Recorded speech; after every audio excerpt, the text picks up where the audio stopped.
Today in Romans 10, I come to where Paul is giving a contrast between the righteousness that is based on the law and the righteousness based on faith. The difference is a life and death issue.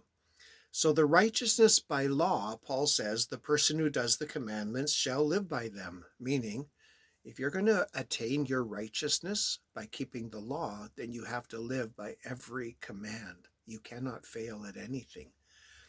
With the righteousness by faith, he says, if you confess with your mouth that Jesus is Lord and believe in your heart that God raised him from the dead, you shall be saved.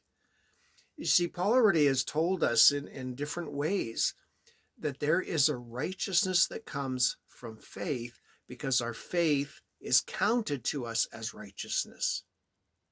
So the righteousness that comes from faith is the justification we receive from God as a gift, but it's by faith, where the one who tries to keep the law can never attain the righteousness because you're sinning all the time. Only Jesus perfectly kept the law.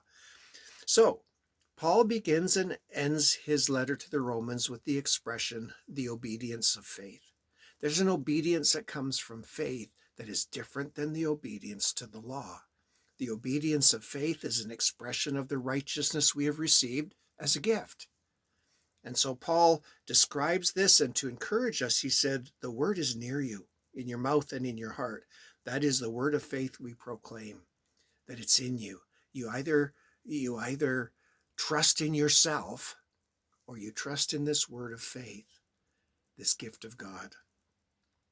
I marvel this morning that I am able to have righteousness by faith in Jesus Christ. And the only thing better would be if you have it as well.